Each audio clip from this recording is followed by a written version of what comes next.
എന്താ ഇത്? എന്തു പറ്റിയതാ നിന്റെ കയ്യില്? അയ്യോ, ഇത് പൊള്ളിയതാ ചേച്ചി.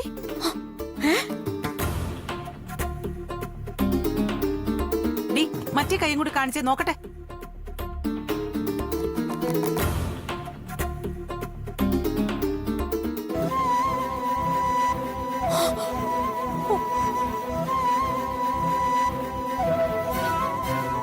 എന്റെ ദൈവമേ, ഈ രണ്ട് കൈയും എങ്ങനെയാടി ഒരുപോലെ പൊള്ളിയത്?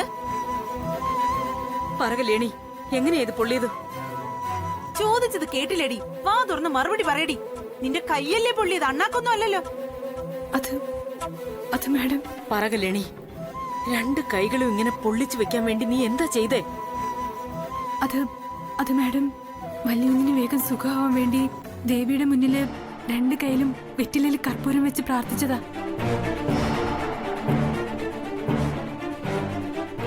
എന്ത് ഭ്രാന്താ കല്യാണി ഇതൊക്കെ? ഇങ്ങനെ രണ്ട് കൈകളും പൊള്ളിച്ചുകൊണ്ടുള്ള പ്രാർത്ഥനയുടെ വല്ല കാര്യം ഉണ്ടായിരുന്നോ? സാരമില്ല സർ, വല്യുവിന്റെ ജീവന് വേണ്ടി മാഡം ഭിക്ഷ വരെ എടുത്തില്ലേ, അത്രത്തോളം ഒന്നും വരില്ലേ ഇത്. വല്യുവിന്റെ ജീവന് ആപത്തൊന്നും സംഭവിച്ചില്ലല്ലോ, അത് മതി എനിക്ക്.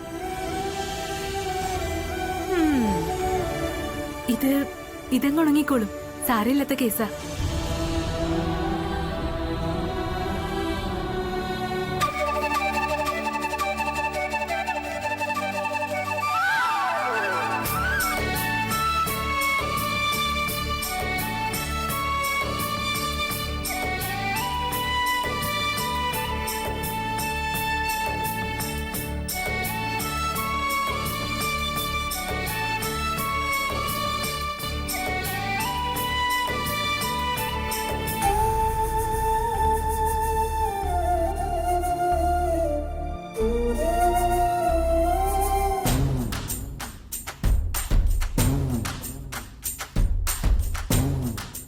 കർപ്പൂരം കത്തിച്ച് പ്രാർത്ഥിച്ച പൊള്ളലൊന്നും അല്ല.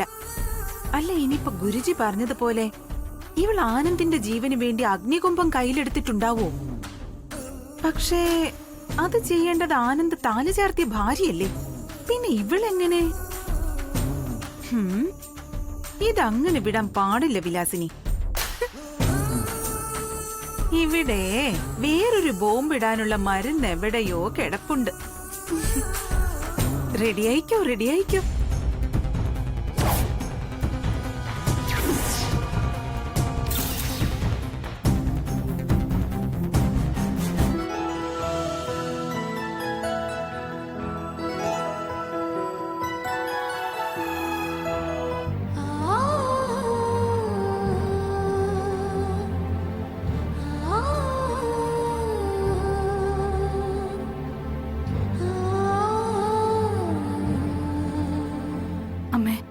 എനിക്ക് ഓർമ്മയുണ്ട്, ഒരിക്കലും ആരുടെ മുന്നിലും കള്ളം പറയരുതെന്നാ അമ്മ എന്നെ പഠിപ്പിച്ചത്.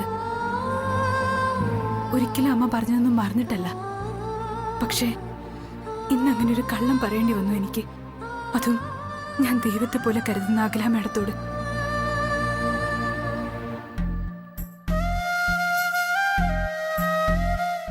ദേ, ഇത് കണ്ടില്ലേ? കള്ളമല്ലാതെ ഇതിനെന്തു മറുപടി പറയും ഞാൻ? അമ്മ തന്നെ പറയും.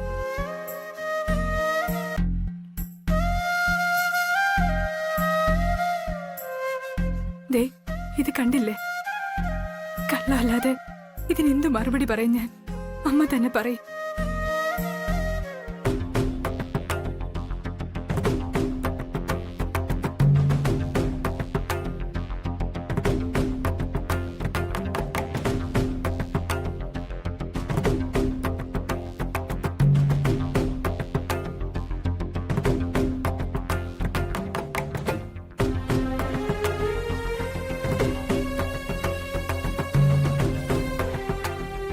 എന്താകിലേ, ലക്ഷണം കണ്ടിട്ട് നല്ലൊരു ടെൻഷന്റെ മൂടുണ്ടല്ലോ, എന്തു പറ്റി?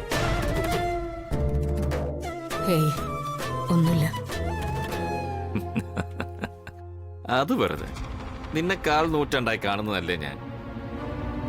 നോക്ക്, നീ എന്തിനാ വെറുതെ കല്യാണിയുടെ കാര്യത്തിൽ ഇങ്ങനെ കൺഫ്യൂഷൻ ആവുന്നത്? എന്ത് മറന്നാലും നീ ഒന്നും ഓർക്കണം, അവൾ ദാസിന്റെ മകളാ. ഒരിക്കലും കുലദ്രോഹം ചെയ്യില്ല അവൾ. അറിയാം, ദാസേട്ടനെ പോലെ കല്യാണിയും വിശ്വാസം തന്നെയാ. അതിലൊന്നും ഒരു സംശയവുമില്ല കൃഷ്ണേട്ടാ. പക്ഷേ ഈയിടെയായി വിശ്വസ്തതയോ ഇഷ്ടമൊക്കെ പരിധി വിടുന്നുണ്ടോന്ന് എനിക്കൊരു സംശയം.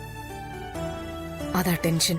അഖിലേ, അത് പിന്നെ അവളൊരു വില്ലേജിൽ വളർന്ന പെൺകുട്ടിയല്ലേ. അവളുടെ മനസ്സിൽ തോന്നുന്നു അവൾ അങ്ങ് ചെയ്യുന്നു, അത്രയേ ഉള്ളൂ. അതിന് നീ എന്തിനാ ഇങ്ങനെ വെറുതെ ഒരു കാരണമില്ലാതെ ടെൻഷൻ അടിക്കുന്നത്? അതെനിക്കറിയാം. She's A village girl. അതുകൊണ്ട് തന്നെയാ പല പ്രാവശ്യം അവളോട് ക്ഷമിച്ച് വാൺ ചെയ്ത് വിട്ടതും. സ്വന്തം നിലമറന്ന് പെരുമാറരുതെന്ന് പല പ്രാവശ്യം ഞാൻ പറഞ്ഞതാ. എന്നിട്ടും അവൾ ഇങ്ങനെ കാണിച്ചു കൂട്ടുന്നതിന്റെ അർത്ഥം എനിക്ക് മനസ്സിലാവാത്തത്. വലിയുഞ്ഞ് സന്തോഷമായിട്ടിരിക്കണം. വലിയുഞ്ഞിന്റെ ജീവന് ഒരബദ്ധം സംഭവിക്കരുത്. അതിനാ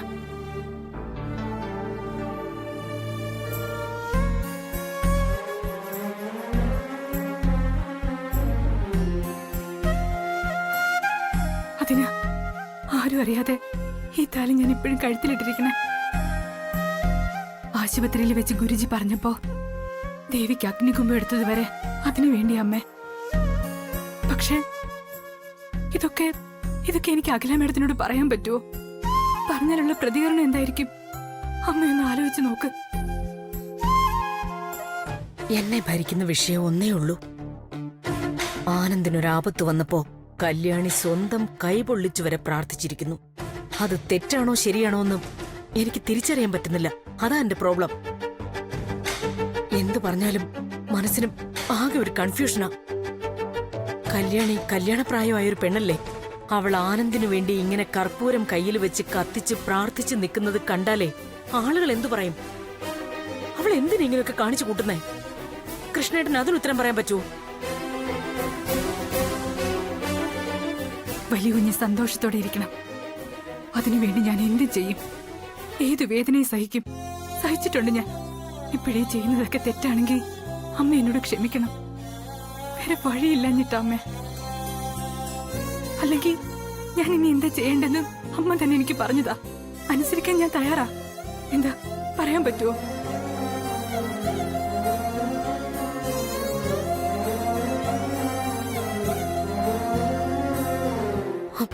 കൃഷ്ണേട്ടാ, ഇനിയും എനിക്ക് ടെൻഷൻ അടിക്കാൻ വയ്യ. എന്റെ ഈ കൺഫ്യൂഷൻ മാറിയേ പറ്റൂ, ഉടൻ തന്നെ. ഓക്കെ, ആയിക്കോട്ടെ. അതിനിപ്പോ എന്താ ഒരു പോംവഴി? നീ തന്നെ പറ. അതിനൊറ്റ വഴിയേ ഉള്ളൂ. പ്രിയങ്കയുടെയും ആനന്ദിന്റെയും കല്യാണം ഒരു കുഴപ്പമില്ലാതെ നടക്കണം. അതിനായിട്ട് നാളെ തന്നെ കുടുംബജോത്സ്യരെ വരുത്തണം. നമ്മുടെ ആനന്ദിന്റെ ജാതകം ഒന്നുകൂടി നല്ലതുപോലെ നോക്കിക്കണം. ഓ ശരി, ആയിക്കോട്ടെ. ഞാൻ ഇപ്പൊ തന്നെ ജോത്സ്യരെ വിളിച്ച് നാളെ വരാൻ പറയാം. ഇതോടെ തീർന്നില്ലേ നിന്റെ കൺഫ്യൂഷൻ? തീർന്നില്ല. ജോത്സ്യൻ വാതുറന്ന് പറയണം. പറയുന്നത് വളരെ നെഗറ്റീവ് ആണെങ്കിലോ? ഒരു ദുരന്തത്തിന്റെ മുന്നറിയിപ്പ്. അഖിലേ, കൃഷ്ണേട്ടൻ ജോത്സ്യരെ വിളിക്ക, എന്നിട്ട് തീരുമാനിക്കാം കാര്യങ്ങൾ.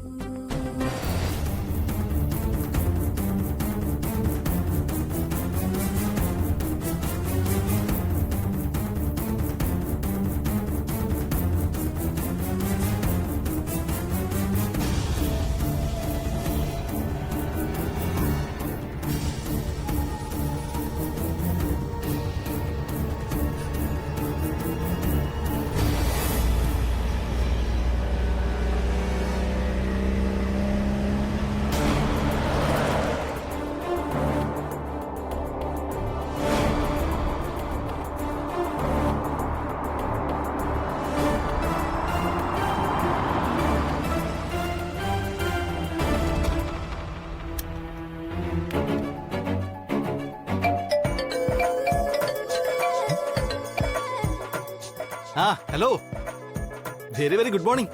ആ നമ്മളെ ഒന്നൊരു മൈൻഡ് ഇല്ലല്ലോ, അതാണ് ഫോൺ വിളിച്ച് എടുക്കാത്തത്.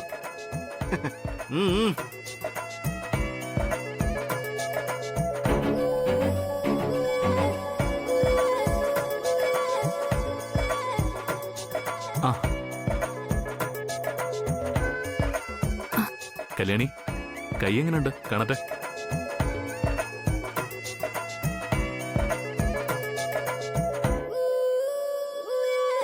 ഇതെന്താ ഇതുവരെ ഹോസ്പിറ്റലിൽ കാണിക്കാത്തത്?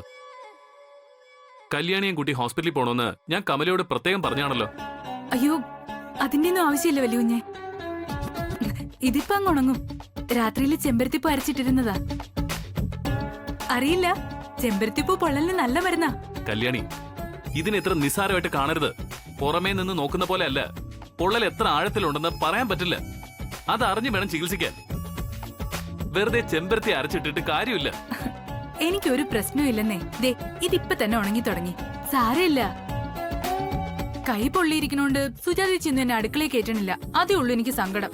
നോ നോ നോ നോ, നീ ഇങ്ങനെ പറഞ്ഞു കഴിഞ്ഞാൽ പറ്റില്ല. ഞാൻ കാർ എടുക്കാം. നീ വന്നേ, നമുക്ക് ഇപ്പൊ തന്നെ ഹോസ്പിറ്റലിൽ പോയിട്ട് വരാം. വാ.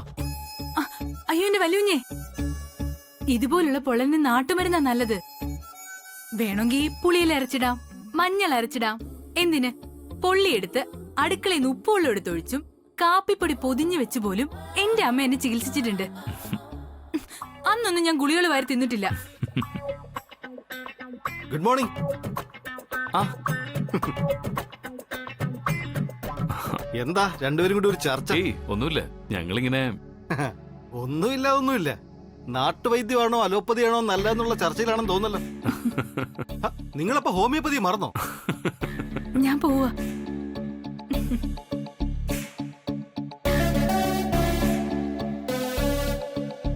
മച്ചു, ഞാൻ നിങ്ങളുടെ സ്വർഗത്തിലെ കട്ടറും പായോ? സോറി കേട്ടോ. ഹേയ് ഒന്ന് പോടാ അവിടുന്ന്. കല്യാണിയുടെ കൈ പൊള്ളിയതിനെ കുറിച്ചാ ഞങ്ങൾ സംസാരിച്ചുകൊണ്ടിരുന്നത്. അയ്യോ, കല്യാണിയുടെ കൈ പൊള്ളിയോ? എങ്ങനെ? അതാ തമാശ. ഞാൻ ഹോസ്പിറ്റലിൽ കിടന്നപ്പോ റിക്കവർ ചെയ്യാൻ എനിക്ക് വേണ്ടി കയ്യിൽ കർപ്പൂരം കത്തിച്ച് പ്രാർത്ഥിച്ചതാ. 2 കൈയും പൊള്ളിപ്പോയി. ഹോസ്പിറ്റലിൽ വിളിച്ചിട്ട് വരുന്നില്ല. എന്ത് പറയാനാ നോക്ക്. ഓഹോ, കഥയിൽ അങ്ങനെ ഒരു എപ്പിസോഡ് ഉണ്ടോ? എങ്ങനെ? നിനക്ക് വേണ്ടി കല്യാണി കയ്യിൽ കർപ്പൂരമേന്തി പ്രാർത്ഥിച്ചു. അങ്ങനെ ചെയ്തിട്ടുണ്ടെങ്കിലേ അതിനൊരൊറ്റ അർത്ഥമേ ഉള്ളൂ. ഒറ്റ അർത്ഥം.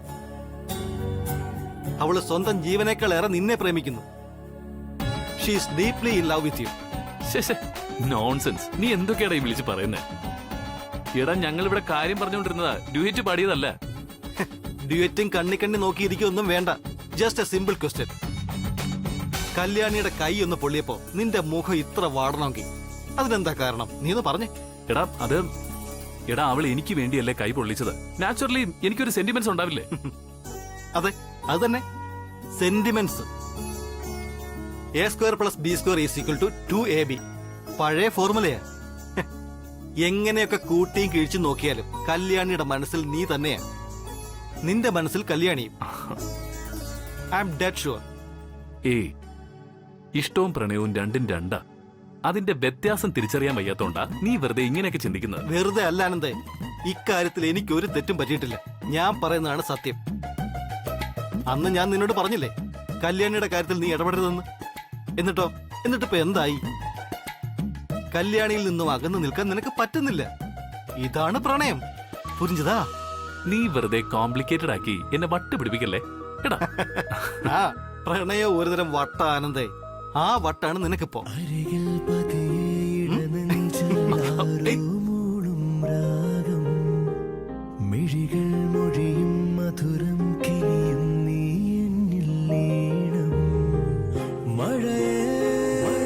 ഞാൻ പോയി ആന്റി ഒന്ന് കാണട്ടെ.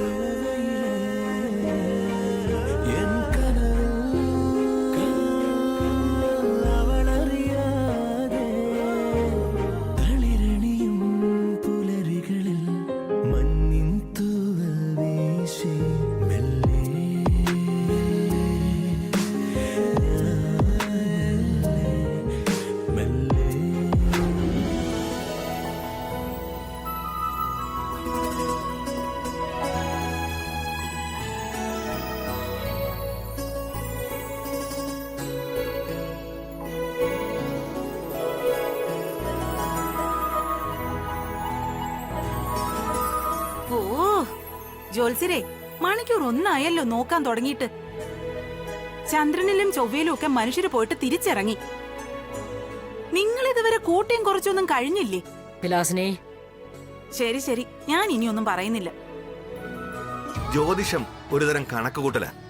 ശ്രദ്ധയോടെ കൂട്ടിയും കുറച്ചും കണ്ടെത്താനുള്ള പ്രപഞ്ച സത്യം. ചന്ദ്രനിലോ കുജനിലോ ശുക്രനിലോ എത്ര സഞ്ചാരികൾ പോയി തലകുത്തി മറിഞ്ഞിട്ട് വന്നാലും നമ്മൾ ഇവിടെ നിന്ന് കാണുന്ന ഉദയാസ്തമയങ്ങൾക്ക് യാതൊരു മാറ്റവും ഇല്ലല്ലോ.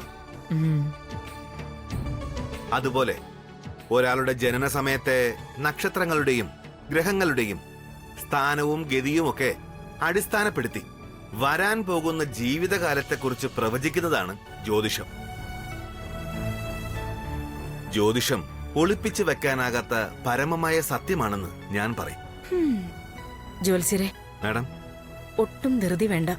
പതുക്കെ വിശദമായി നോക്കിയിട്ട് ഉള്ളതുപോലെ പറഞ്ഞാ മതി. ശരി മാഡം.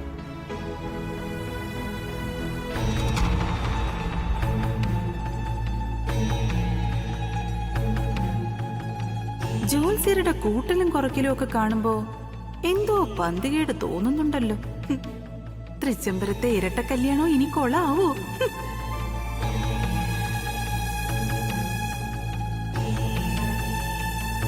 മാഡം, ജാതകന് വെള്ളത്തിൽ ഒരു വലിയ അപകടം പറഞ്ഞിരുന്നു. പക്ഷേ അത് തട്ടി നീങ്ങിയതായിട്ടാണ് കാണിക്കുന്നത്. ഹാ, ഇത് പറയാനായിരുന്നോ ഇത്രയും നേരം ഐസക് ന്യൂട്ടനെ പോലെ ചിന്തിച്ചുകൊണ്ടിരുന്നത്? ഇതെല്ലാരും അറിഞ്ഞ കാര്യമല്ലേ. ആനന്ദിനെ കൊത്തിയ വെള്ളത്തിലെ പാമ്പിന്റെ പല്ല് പോയി, അത്ര തന്നെ. ജോത്സ്യർ കണ്ടത് സത്യമാണ്. കുടുംബക്ഷേത്രത്തിൽ തൊഴാൻ പോയപ്പോ ക്ഷേത്രക്കുളത്തിൽ വെച്ചായിരുന്നു സംഭവം. ആനന്ദിന് വിഷം തീണ്ടിയത്. പക്ഷേ മഹാദേവൻ ജീവൻ കാത്തു.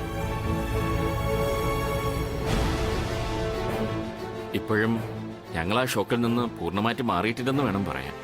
അതാ ജോത്സ്യരെ അടിയന്തരമായിട്ട് വിളിച്ച് ജോത്സ്യം നോക്കുന്നത്. തൃച്ചംബരത്ത് ഈ കല്യാണം മംഗളമായിട്ട് നടക്കുമല്ലോ അല്ലേ? കുഴപ്പമൊന്നും വരില്ലല്ലോ? ഇല്ല, കല്യാണം മംഗളമായിട്ട് തന്നെ നടക്കും. അതിലൊരു പ്രശ്നവും കാണുന്നില്ല. പക്ഷേ എന്തു പറ്റി ജ്യോത്സ്യരെ? എന്താ ഒരു പക്ഷേ? മടിക്കാതെ കാര്യം പറഞ്ഞോളൂ. അത് മാഡം, ഒന്നും ഒളിക്കാതെ ജാതകം ഗണിച്ച് കാണുന്നത് അതുപോലെ പറയാൻ പറഞ്ഞതുകൊണ്ട് ചില അപ്രിയ സത്യങ്ങൾ പറയേണ്ടി വരും. അതിനെന്താ ജോത്സ്യരെ? പറയാതിരുന്നാ നടക്കേണ്ടത് നടക്കാതിരിക്കോ? ജോത്സ്യര് പറ. മാഡം വിചാരിക്കുന്നത് പോലെയല്ല. രക്ഷകർത്താക്കളുടെ ആഗ്രഹപ്രകാരമുള്ള ഒരു കല്യാണം ഈ ജാതകന് നടക്കില്ല.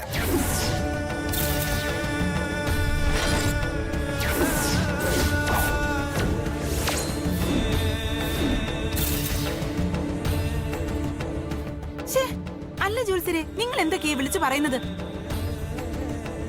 ആനന്ദിന് അമ്മ പറയുന്നതാ വേദവാക്യം.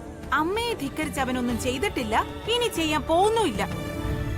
പിന്നെങ്ങനെ അഖിലേച്ചിയുടെ ആഗ്രഹം നടക്കാതിരിക്കുന്നെ? മാഡം, നമ്മൾ കരുതുന്നതോ ചിന്തിക്കുന്നതോ പോലെയല്ല ഒരു ജീവിതവും. അത് മുകളിലിരിക്കുന്നവൻ തീരുമാനിക്കും, അതേ നടക്കൂ. ഓ, ഈ ജാതക പ്രകാരം മകൻ ആനന്ദകൃഷ്ണന് വന്നു ചേരാൻ പോകുന്ന പെൺകുട്ടി ഗുണത്തിൽ കോടീശ്വരി ആയിരിക്കും. രൂപം കൊണ്ട് മഹാലക്ഷ്മി പോലെ ആയിരിക്കും. എല്ലാ അർത്ഥത്തിലും അവൾ മകന്റെ മനസ്സറിയുന്നവളുമായിരിക്കും. പക്ഷേ ഈ കുടുംബത്തിന്റെ പ്രൗഢിക്കും അന്തസ്സിനും യോജിച്ച തറവാട്ട് മഹിമ അവൾക്കുണ്ടായിരിക്കുകയില്ല. ഒരു ദരിദ്ര ജന്മമാണവൾ.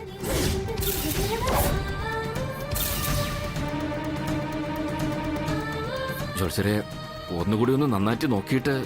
ഞാൻ നന്നായി ഗണിച്ച് നോക്കിയിട്ടാ സാർ പറയുന്നത്. ഇവിടുത്തെ മകന്റെ കല്യാണം ഉറപ്പായും നടക്കും. പക്ഷേ അത് നിങ്ങൾ ആഗ്രഹിക്കുന്ന പോലുള്ള പെണ്ണുമായിട്ടായിരിക്കില്ല എന്ന് തീർച്ചയാ. നിങ്ങളുടെ പ്രൗഢിക്കും അന്തസ്സിനും ചേരാത്തൊരു പെണ്ണായിരിക്കും മരുമകളായിട്ട് വലതുകാല് വെച്ച് കയറാൻ പോകുന്നത്. അതാണ് ജാതകന്റെ വിധി. നിങ്ങളുടെ പ്രൗഢിക്കും അന്തസ്സിനും ചേരാത്തൊരു പെണ്ണായിരിക്കും മരുമകളായിട്ട് വലതുകാല് വെച്ച് കയറാൻ പോകുന്നത്. അതാണ് ജാതകന്റെ വിധി.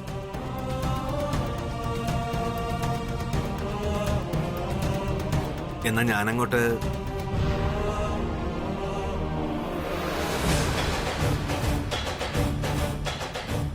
ജോത്സ്യരെ, വലിയ സന്തോഷം.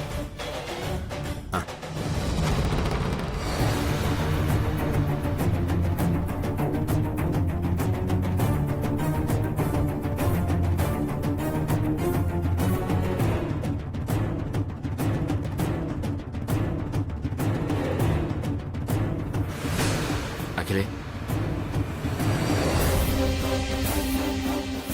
എന്നെ കുറച്ചു നേരം ഒറ്റയ്ക്ക് വിട് കൃഷ്ണേട്ടാ, പ്ലീസ്.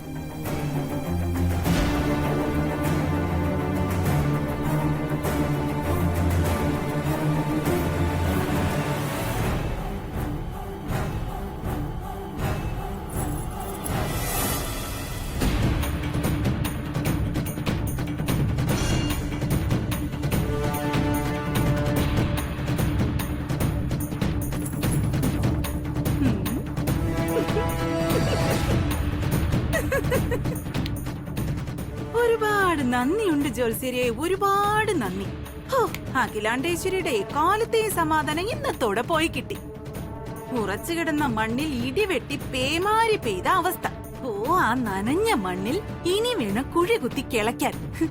അഖിലാണ്ടേശ്വരി, വിലാസിനി ഇനി ഒരു കളി കളിക്കും. കാത്തിരുന്നോ നീ?